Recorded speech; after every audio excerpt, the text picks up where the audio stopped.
오송 참사 보고 받았는데 그렇게 위험한지 모르고 점심 먹고서야 현장에 갔다. 인정하시겠습니까, 오늘? 그런 무책임한 도지사라고 어떻게 생각을 하십니까? 제가 그 현장에 점심을 먹고 네, 현장에 30초 갔을 넘게 때 드렸고요. 알았어. 저한테 왜요? 좀 시간을 주십시오. 아니, 네? 시간 드렸잖아요. 네, 계속 제가 드린 말씀이 다 맞다면 본인은 사퇴해야 되는 거다라고 말씀하셨는데요. 그 생각 변함 없으시죠? 이런 질의가 어디 있습니까? 아니, 지사님이 작년에 그렇게 말씀하셨어요. 그 생각에 변함 없으시냐고요. 제가 답변할 기회를 드렸고 답변하신 내용에 대해서 반박을 했습니다. 근데 거기에 대한 재반박이 안 되고 있잖아요. 그때 보고 내용에 그렇게 몇 명이 사상을 했다거나 죽었다거나 그런 그 잠깐만요. 내용이 들어가 있습니다.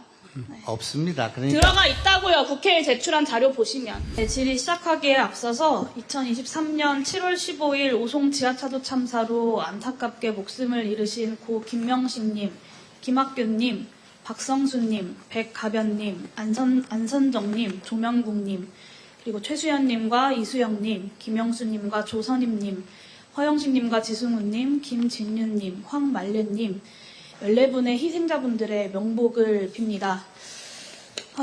네, 지사님 2023년도 국정감사에서 대답을 회피하셔가지고 오늘 다시 좀 여쭤보겠습니다. PPT 띄워주시면 당시 충북에 제출 자료입니다. 9시 44분, 10시, 10시 12분, 10시 36분에 비서실장과 수행비서가 오송 지하차도 침수로 인명피해가 발생하고 있다.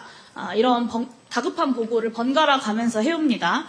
그럼에도 지사께서는 이미 원료가 중단된 괴산댐 현장을 10시 50분에 돌아보셨습니다. 그리고 그 다음에는 12시 10분에 궁평지하차도랑 지척에 있는 옥산에 가셔서 농작물 침수 피해를 돌아보셨습니다. 심지어 12시 48분에는 보시면 사망자 7명 추정이란 보고가 있었습니다. 그런데 꼼짝 않으시다가 1시 20분, 그러니까 최초 보고 3시간 40분, 참사 발생 4시간 40분 만에야 오송 지하차도 참사 현장에 가셨습니다. 저는 이게 지금도 너무 이상하거든요. 왜냐하면 아까 말씀하신 것처럼 사실 전날부터 비상 3단계가 가동 중이었고 10시 50분에 도통제단이 가동하고 대응 2단계였습니다. 그러면 도에서는 관내 인명피해 발생 현황에 대해서 지사님을 비롯해서 모든 공직자들이 촉각을 곤두세우고 있었을 시간이란 말이죠. 근데 제가 확인한 도지사 업추비 집행 내역을 보면 15일 농작물 피해 점검, 그러니까 아까 옥산에 가셨던 거기 그 이야기인데 8명이 식사를 하셨어요. 그리고 카드 결제 시간이 1시 8분입니다. 네. 그러니까 종합을 하면 충북 도소관 지하차도에서 참사가 나서 7명 사망했다는 보고가 올라갔는데 옥산까지 쭉 둘러보시고 직원들하고 점심으로 짜글이 드시고 그러고 나서야 현장에 가보셨다. 이게 충북에서 제출한 자료들만으로 구성되는 당시 지사님의 당일 행적입니다. 여기에 대해서 오송 참사 보고 받았는데 그렇게 위험한지 모르고 점심 먹고서야 현장에 갔다. 인정하시겠습니까, 오늘? 저에게 발언할 시간을 좀 주시겠습니까? 인정하시겠습니까? 아니, 그렇게 얘기하시면 너무나 많은 이야기가 거기 들어있어서 제가 어떻게 발언할 수가 없으니까 저한테도 아니, 그렇게 시간 끌지 마시고요. 아니 30초만이라도 발언할 시간 끌지 마시고 그럼 30초 답변해보세요. 30초? 네. 제가 아무리 양심이 없고 두껍고 무능한 도지사라 할지라도 궁평차도에서 희생자가 나오고 있는데 거기를 가지 않고 무슨 계산 원료 현장을 가거나 그럴 일은 없습니다. 의원님, 제가 국회의원을 한 지역이 세월호 지역입니다. 세월호에서 그 참사를 다 경험한 사람으로서 한 명이라도 거기서 도민이 희생됐다는 얘기를 듣고 제가 거기를 가지 않고 딴 거를 가는 그런 무책임한 도지사라고 어떻게 생각을 하십니까? 제가 그 현장에 점심을 먹고 네, 현장에 30초 넘게 드렸고요. 갔을 보시면 때까지도 저게요. 그 수행비서가 보고를 했다. 비서실장이 보고를 그 했다라는 비서실장에도 내용이 문제가 없다고 보고를 해서 내용이 국회에 제출하신 자료입니다. 그러니까 충북도에서. 제- 그럼 그 자료가 허위로 제출하셨다는 말씀이세요? 저한테 좀 시간을 주십시오. 아니, 시간 드렸잖아요. 그 자료 말씀하신 거에 대해서 아, 제가 다시 허위의 반박을 한 내용이 거고요. 그- 보고된 내용이 그러면 국회에 허위로 자료를 제출했다라는 제출이 말씀이신가요? 아니고 그 내용을 지금 잘못 파악하고 몇 시에 있다는 보고 말입니다. 받으셨어요, 지사님 그러면? 아니, 그 시간을 아니요, 맞는- 다 차치하고 몇 시에 보고 받으셨어요?